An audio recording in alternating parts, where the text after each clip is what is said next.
वर्णों के सार्थक समूह को वाक्य कहते हैं।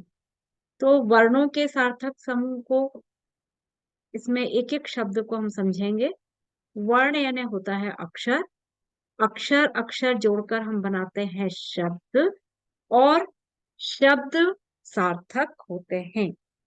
हर शब्द का कोई ना कोई अर्थ निकलता है, और इन शब्दों को जब हम पास पास रखते हैं उनका कोई अर्थ निकलता है, उसमें कोई आकांक्षा छिपी होती है, यानी उस वाक्य को कहने का कोई आशय होता है, तब ही वह वाक्य कहलाता है। तो हम जितना बोलते हैं वो सब वाक्यों में ही बोलते हैं, लेकिन हम उसको यदि परिभाषा में लिखेंगे तो हम क्या लिखेंगे? वर्णों के सार्थक समूह को वाक्य कहते हैं। अब वाक्य के दो अंग हैं, उद्देश्य और विधेय। तो ये क्या होता है इसको देखते हैं हम।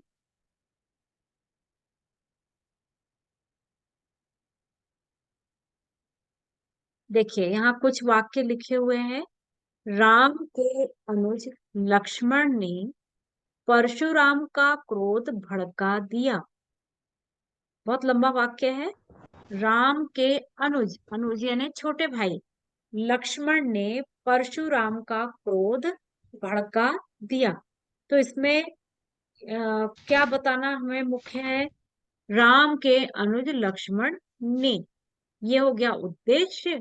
और उसने क्या किया? तो भाई उसने परशुराम का क्रोध भड़का दिया, तो ये कहलाएगा विधि। दूसरा वाक्य देखते हैं।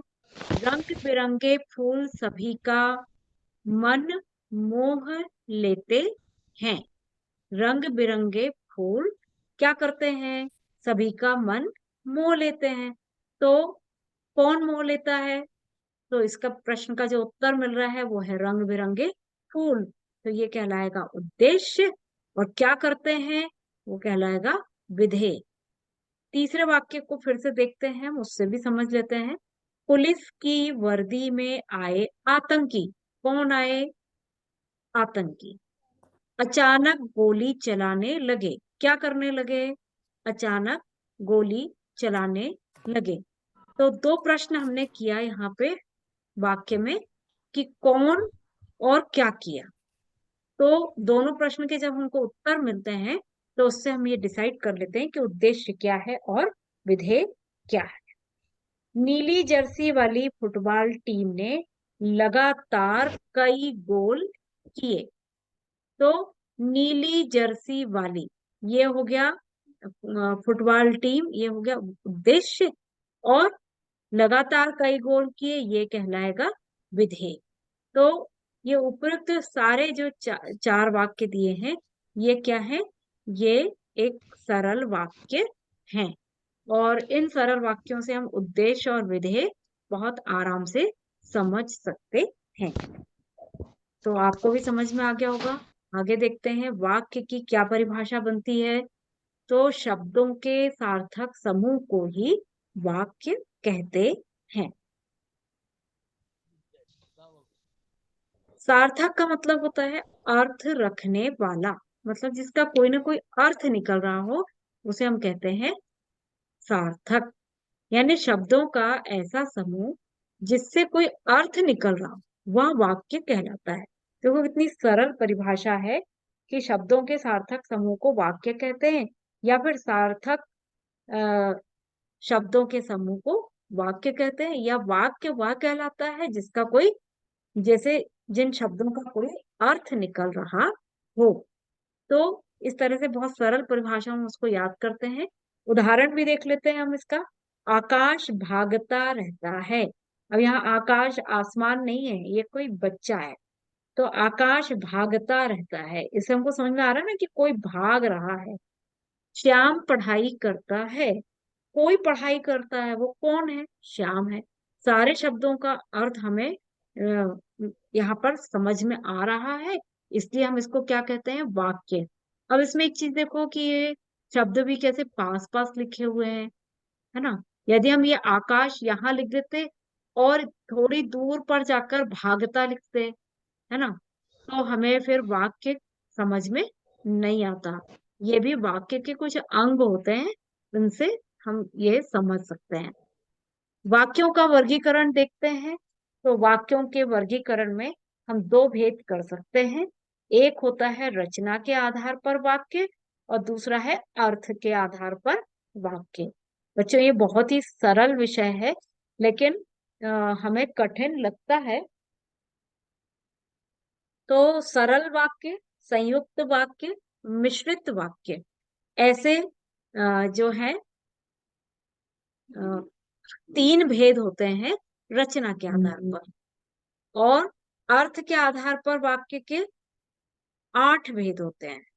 वो है विधानवाचक वाक्य, इच्छावाचक वाक्य, आज्ञावाचक वाक्य, निषेधवाचक, प्रश्नवाचक, विस्मयादि बोधक, संकेतवाचक और संदेहवाचक। इस तरह से 8 भेद ये वाले भी होते हैं। अर्थ के आधार पर जो वाक्य के भेद होते हैं, इनको हम समझ लेते हैं। बच्चों, आप लोग अंग्रेजी में भी पढ़ते होंगे वाक्य के प्रकार, तो हम दोनों को कंपेयर करके पढ़ेंगे, तो आपको अंग्रेजी भाषा भी समझ में आ रही है और हिंदी भी। तो इसमें देखिए, अर्थ के आधार पर वाक्य के 8 भेद। विधानवाचक वाक्य यानी एफर्मेटिव सेंटेंस, जिसमें हम किसी की सहमति में बात करते हैं। जैसे, मैं कल स्कूल आऊंगी, ऐसा मैंने कहा, तो हमने क्या किया, हमने स्कूल आने की सहमति दी है। मैं कल पढ़ाई करूंगा, मतलब हमने कल पढ़ाई करने की सहमति दी है। मैंने खाना खाया, मतलब मैंने खाना खा लिया है। इस तरह से सहमति व्यक्त हो रही है, इसको एफर्मेटिव सेंटेंस भी कहते हैं, और हिंदी में विधानवाचक वाक्य कहलाता है। दूसरा, निषेधात्मक वाक्य यानी नेगेटिव सेंटेंस, मतलब इसमें हमको मना करना है, किसी भी बात का निषेध करना, नकारात्मक जवाब देना है, तो उसको कहते हैं निषेध। जैसे किसी ने कहा कि क्या आपने भोजन कर लिया, तो हम कहेंगे नहीं किया, तो क्या कहलाएगा, निषेधात्मक वाक्य कहलाएगा। किसी ने पूछा तुम वहां जाओगे, हमने कहा हम नहीं जाएंगे, तो ये निषेधवाचक वाक्य कहलाएगा। प्रश्नवाचक वाक्य यानी इंटरोगेटिव सेंटेंस, जिसमें प्रश्न पूछे जाते हैं। जैसे मैं आपसे पूछ रही हूँ कि क्या आपको सुनाई दे रहा है, तो मैंने पूछने में, उच्चारण में ही प्रश्न लगा दिया है। इस वाक्य की पहचान ये है कि इसके अंत में प्रश्नवाचक चिन्ह होता है, और प्रश्नवाची शब्दों का हम प्रयोग करते हैं कि क्या तुम पढ़ लोगे, क्या तुम लिखोगे, हमने क्या शब्द लगाया, कैसे करोगे, कहाँ जाओगे, कब जाओगे। इस तरह से हम वाक्य में प्रयोग करते हैं। फिर है विस्मय आदि बोधक वाक्य। तो इंटरगेट इंटरजेक्टिव सेंटेंस, मतलब इसमें हम आश्चर्य प्रकट कर रहे हैं। फिर है आज्ञावाचक यानी ऑर्डर्ड सेंटेंस, हम आज्ञा दे रहे हैं कि यह कॉपी में लिखो, तो ये आज्ञावाचक हो गया। इच्छावाचक सेंटेंस जो होता है, जिसमें हम डिनोटिंग डिजायर करते हैं, कि हम इच्छा व्यक्त करते हैं कि हमारी इच्छा है कि आज हम मिठाई खाएं, है ना, आज इच्छा है कि हम बहुत सारा पढ़ाई करें। तो इस तरह से ये इच्छावाचक हो जाता है। फिर संदेहवाचक, तो संदेहवाचक वाक्य में डाउटफुल सेंटेंस होते हैं, जिसमें हम डाउट व्यक्त करते हैं, संदेह व्यक्त करते हैं कि हो सकता है कि आज बरसात हो जाए, है ना। संकेत वाचक भी होता है। तो इस तरह से ये 8 भेद होते हैं, इनको बहुत अच्छे से हम यहाँ पर समझ सकते हैं। विधानवाचक वाक्य, इसकी क्या परिभाषा बनाएंगे, कि जिन वाक्यों से किसी क्रिया के करने या होने की सामान्य सूचना मिलती है, उन्हें विधानवाचक वाक्य कहते हैं। किसी के अस्तित्व का बोध भी इस प्रकार के वाक्यों में होता है, मतलब जिन वाक्यों से किसी क्रिया के करने या होने की सामान्य सूचना मिल रही है। और इसको उदाहरण में हम देखते हैं कि अशोक राजनगर में रहता है, सामान्य सूचना मिल रही है कि कोई अशोक है जो राजनगर में रहता है। ऐसे अनेक वाक्य हो सकते हैं, और हजारों वाक्य ऐसे होते हैं जिनका हम प्रयोग प्रतिदिन करते हैं। दूसरा है निषेधवाचक वाक्य। तो जिन वाक्यों से किसी कार्य के निषेध यानी न होने का बोध होता हो, उसे निषेधवाचक वाक्य कहते हैं। उन्हें नकारात्मक वाक्य भी कहते हैं। जैसे उदाहरण है, मैं आज नहीं जाऊंगा। ऐसा जब नहीं लगाकर कहते हैं तो क्या हो जाता है, वो निषेधवाचक हो जाता है। संजना समझ में आ रहा है ना? प्रश्नवाचक, जिन वाक्यों में प्रश्न किया जाए अर्थात किसी से कोई बात पूछी जाए, उन्हें प्रश्नवाचक वाक्य कहते हैं। जैसे मैंने संजना से भी पूछा कि संजना समझ में आ रहा है ना? तो देखो इसमें क्या भी नहीं लगाया तो भी वो कैसा वाक्य है, प्रश्नवाचक है। और जब हम लिखेंगे इस वाक्य को तो हमें प्रश्नवाचक चिन्ह इसमें लगाना ही पड़ेगा। जैसे यहाँ उदाहरण दिया है, क्या तुम आज ही वापस जाओगे, और प्रश्नवाचक चिन्ह लगा हुआ है और कहाँ सामने लिखा है ऑडियो टाइप? क्या तुम आज ही वापस म्यूट।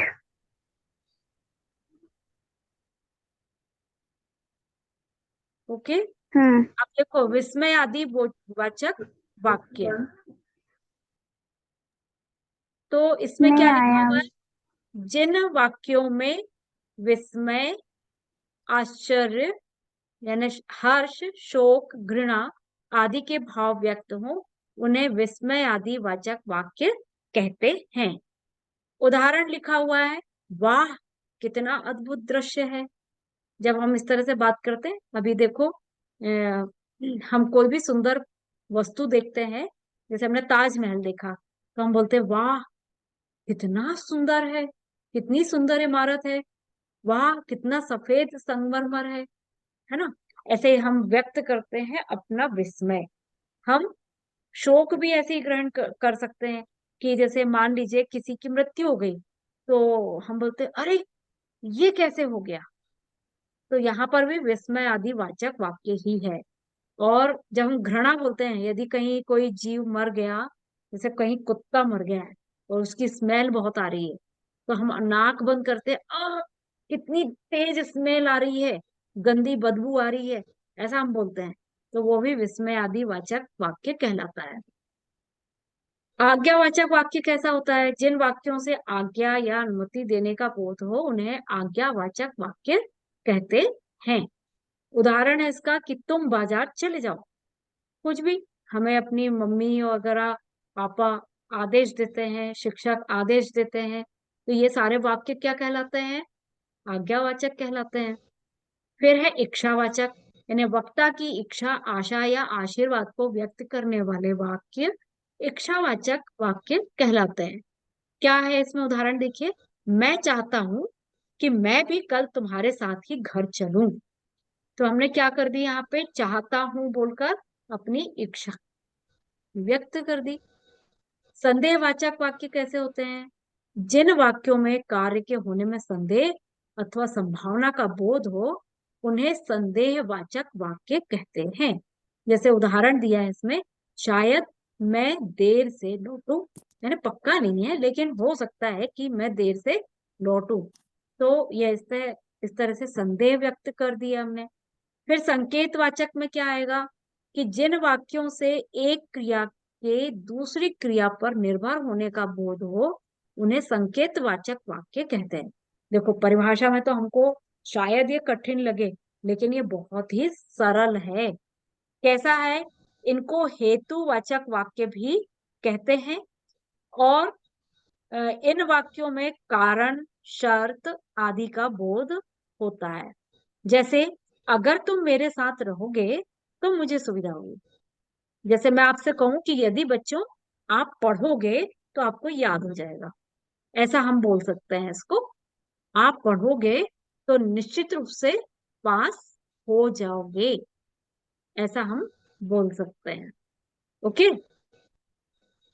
तो इस तरह से ये 8 प्रकार हो गए हैं। अब इनमें परीक्षा में जो पूछा जाता है, ये वाक्य परिवर्तन पूछा जाता है।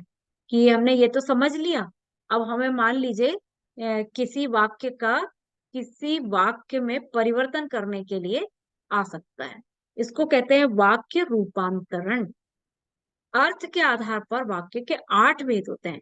इनमें से किसी वाक्य को एक भेद से दूसरे भेद में इस तरह बदलना कि वाक्य का कर्ता, क्रिया और कर्म तीनों एक जैसे रहें, लेकिन वाक्य का परिवर्तन हो जाए, इसे वाक्य रूपांतरण कहते हैं या वाक्य परिवर्तन कहते हैं। जैसे उदाहरण हम देखते हैं, पक्षी आकाश में उड़ रहे हैं। अब इसमें कर्ता कौन है? पक्षी। कौन उड़ रहा है? पक्षी। क्या कर रहे हैं पक्षी? उड़ रहे हैं। और कहाँ उड़ रहे हैं? आकाश में। तो ये हमको जैसा का वैसा रखना है, लेकिन हमको वाक्य को, यहाँ विधानवाचक वाक्य था तो हमें इसे निषेधवाचक बनाना है। तो हम क्या कर देंगे इसमें? पक्षी आकाश में नहीं उड़ रहे हैं, हमने केवल नहीं शब्द लगाया और उसका परिवर्तन हो गया। फिर हम इसी वाक्य को प्रश्नवाचक वाक्य बनाना चाहते हैं, तो हम क्या करेंगे? हम लिख देंगे, क्या पक्षी आकाश में उड़ रहे हैं। हमने क्या किया इसमें? देखो, पूर्ण विराम हटा दिया, फिर वाक्य के सामने क्या शब्द लिख दिया और आखिरी में क्या लगा दिया? प्रश्नवाचक चिन्ह लगा दिया। तो क्या हो गया? ये प्रश्नवाचक वाक्य हो गया। फिर संदेहवाचक यदि हमको बनाना है इसका, तो हम क्या करेंगे? शायद पक्षी आकाश में उड़ रहे होंगे, हमने शायद लगा दिया सामने, तो संदेहवाचक हो गया। मैं मतलब हमें पक्का नहीं पता है कि पक्षी आकाश में उड़ रहे हैं या नहीं, तो हमने शायद लगा दिया, तो वो संदेहवाचक वाक्य हो गया। अब इसमें आपको एक होमवर्क है, गृह कार्य, और वो गृह कार्य में एक वाक्य दिया जा रहा है, मंदिर में आरती हो रही है। आप इसको नोट कर लीजिए, मंदिर में आरती हो रही है। अब इसको 8 प्रकार से बनाना है आपको, इसी वाक्य को 8 प्रकार से, विधानवाचक भी, निषेधवाचक भी, प्रश्नवाचक भी बनाइए, संदेहवाचक भी बनाइए, आज्ञावाचक बनाइए और इच्छावाचक बनाइए, विस्मय आदि बोधक वाक्य बनाइए। मतलब इस तरह से आपको 8 प्रकार जो हमारे यहाँ ऊपर कहे गए थे वैसे आपको बनाने हैं इसमें। ठीक है, अब हम देखते हैं कि कैसे आप इसको बना सकते हैं। तो निषेधवाचक वाक्य में क्या किया हमने? जैसे हम नया एक वाक्य लेते हैं, विजया ने दौड़ में प्रथम स्थान प्राप्त नहीं किया। देखो यहाँ पर ब्लैक इंक से अंडरलाइन करके लिखा हुआ है नहीं किया। ये नहीं शब्द लगाने से वाक्य क्या बन गया? निषेधवाचक वाक्य बन गया। अब हम इसी को क्या करेंगे? विधानवाचक बनाएंगे। तो विजया ने दौड़ में प्रथम स्थान प्राप्त किया है, ये क्या बन गया? विधानवाचक बन गया। मतलब नहीं हटा दिया और किया के बाद है लगा दिया, पूर्ण विराम तो लगाना ही है हमको। फिर प्रश्नवाचक बनाना है इसी का, तो हम क्या करेंगे? क्या विजया ने दौड़ में प्रथम स्थान प्राप्त किया है, और अंत में हमने प्रश्नवाचक चिन्ह लगा दिया, तो ये प्रश्नवाचक वाक्य बन गया। अब हम आज्ञावाचक वाक्य बनाते हैं इसी को। तो विजया दौड़ में प्रथम स्थान प्राप्त करो, ऐसा आ जाता है। ठीक है, यहाँ ने हटा देंगे, ये गलत त्रुटि हो गई है। आज्ञावाचक में हम करेंगे, विजया दौड़ में प्रथम स्थान प्राप्त करो, आदेश दे रहे हैं उसको। फिर संदेहवाचक में, शायद विजया ने दौड़ में प्रथम स्थान प्राप्त किया है, हमें पक्का नहीं पता है लेकिन हम शायद लगाकर बोल रहे हैं। अब देखो, निषेधवाचक वाक्य का दूसरा नाम भी है नकारात्मक वाक्य। तो हम इसमें घबराएं नहीं, हम क्या कर देंगे? जो हमने निषेधात्मक वाक्य बनाया था वही नकारात्मक वाक्य भी है। विजया ने दौड़ में प्रथम स्थान प्राप्त नहीं किया, ये हो गया नकारात्मक। इच्छावाचक वाक्य, इसके 2 उदाहरण यहाँ पर दिए हैं। इसी वाक्य को हमने 2 तरह से बनाया। काश विजया दौड़ में प्रथम स्थान प्राप्त करेगी, ये हमारी इच्छा है, हम सोच रहे हैं कि वो प्रथम स्थान प्राप्त करे। और दूसरी तरह से भी बना सकते हैं, मेरी इच्छा है कि विजया दौड़ में प्रथम स्थान प्राप्त करेगी।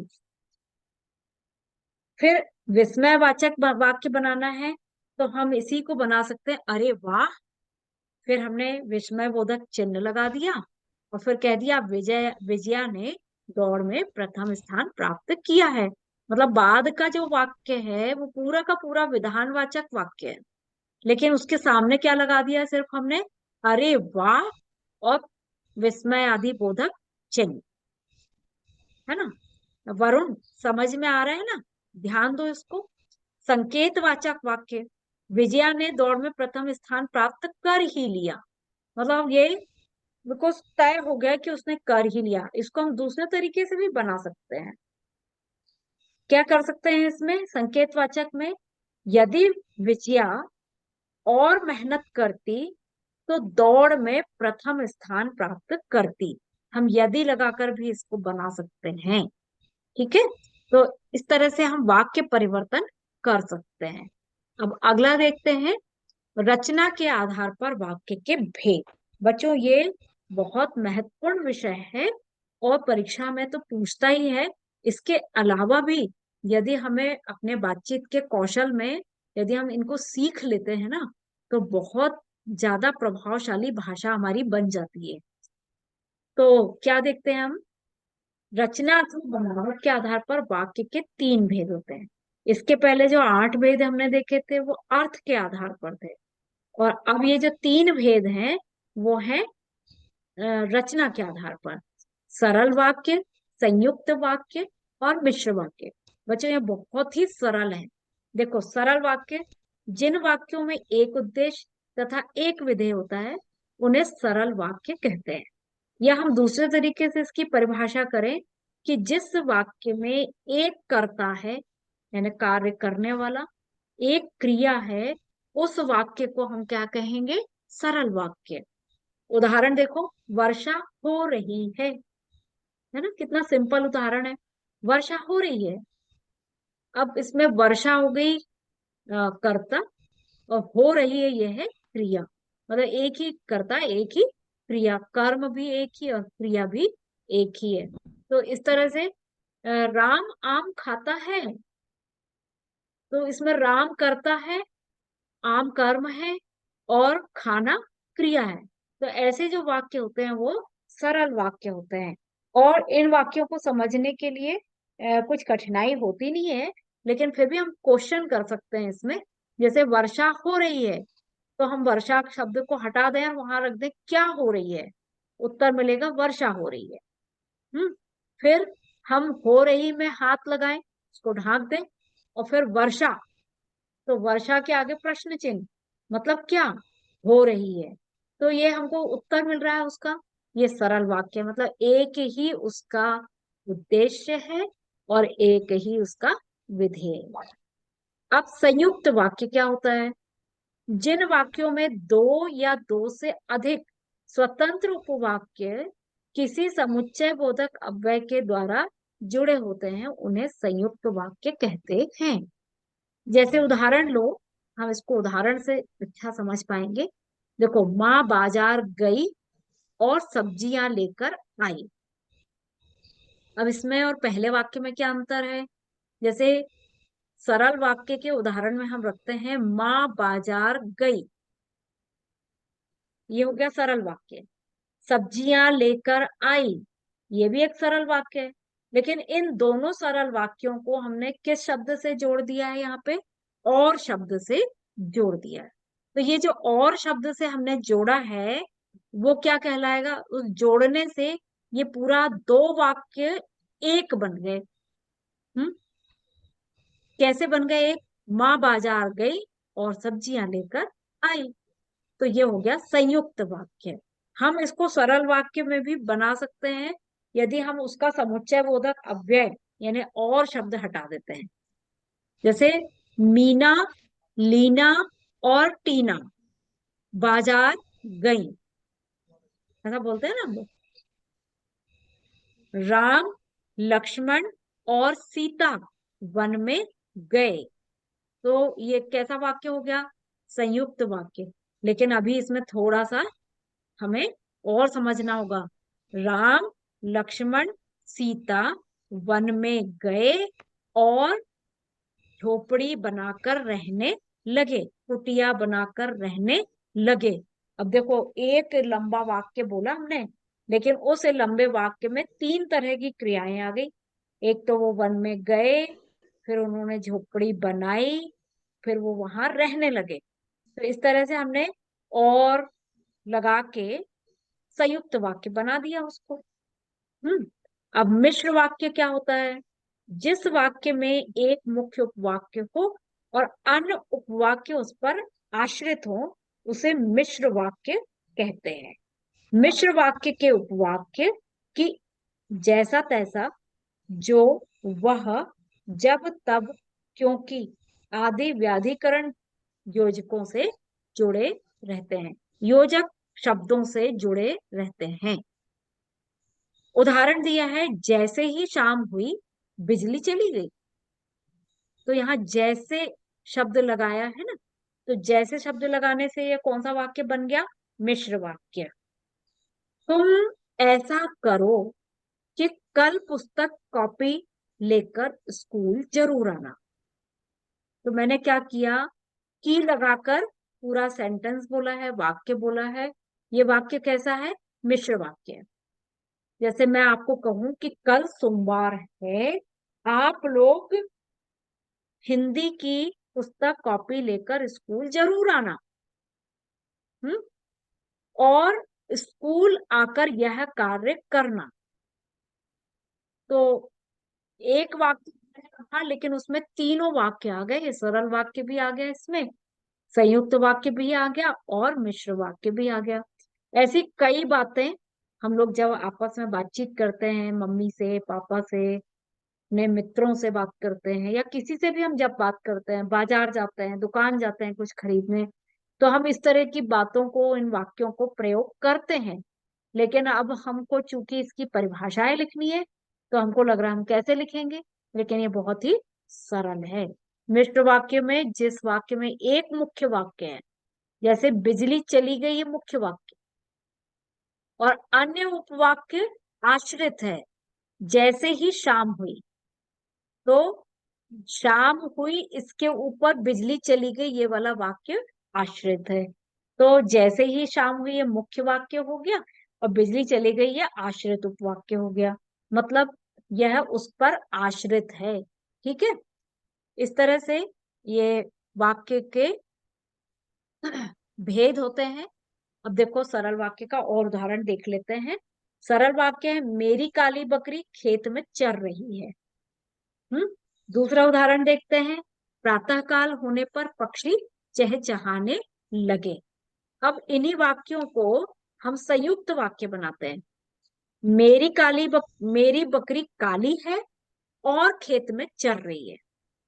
ऊपर क्या था? सरल, मेरी काली बकरी खेत में चर रही है, और उसका संयुक्त कर दिया तो क्या आ गया? मेरी बकरी काली है और खेत में चर रही है। अब इसी वाक्य को हम जब मिश्र वाक्य में रखेंगे, तो मेरी जो बकरी काली है वह खेत में चर रही है। यानी सारी बकरियां खेत में नहीं चर रही, मेरी जो बकरी काली है वह खेत में चर रही है। दूसरा जो वाक्य है, सरल वाक्य, प्रातःकाल होने पर पक्षी चहचहाने लगे। अब इसका संयुक्त बनाएंगे तो कैसे बनेगा? प्रातःकाल हुआ और पक्षी चहचहाने लगे। और इसी वाक्य को जब मिश्र वाक्य बनाएंगे, तो जब प्रातःकाल हुआ तब पक्षी चहचहाने लगे। तीनों वाक्यों में थोड़ा थोड़ा तो अंतर है ही। तो इस तरह से हम वाक्य को बहुत अच्छे से समझ सकते हैं। उनकी परिभाषाएं लिखेंगे, उनका अंतर हमको समझना चाहिए, और उनके उदाहरण बनाते बन जाना चाहिए, और उनका परिवर्तन करना भी हमको आना चाहिए। तो ये अभ्यास करने से, जब आप बातचीत करते हैं तभी हमको ध्यान रखना है कि हम किस तरह का वाक्य बोल रहे हैं। एक दिन हम ऐसी कोशिश करें कि आज हम जो जो वाक्य बोले उन्हें हम गिने कि ये किस तरह का वाक्य है। तो हमें ये वाक्य संरचना बहुत अच्छे से याद हो जाती है। तो आज की कक्षा में हमने समझा है वाक्य, वाक्य के वर्गीकरण और उनका परिवर्तन, है ना। तो ये सभी कुछ आप लोग बहुत अच्छे से अपने नोटबुक में लिख लेना। अभ्यास करना, याद करना, क्योंकि यह व्याकरण जो है ये केवल कक्षा 9वीं में नहीं, 10वीं, 11वीं, 12वीं और आने वाली सारी परीक्षाओं में आपको इसी रूप में काम आएंगी। यदि आपने यहाँ पर समझ लिया तो ये समझ जाइए कि आपको फिर और मेहनत करने की आवश्यकता इसमें नहीं होगी। इसका 1 घंटे का अभ्यास यदि आप कर लेंगे तो आपका ये वाली व्याकरण, इसमें लगभग 5 से 7 नंबर के क्वेश्चन आते हैं, ये आपका हल हो जाएगा। ठीक है, आज के लिए इतना ही।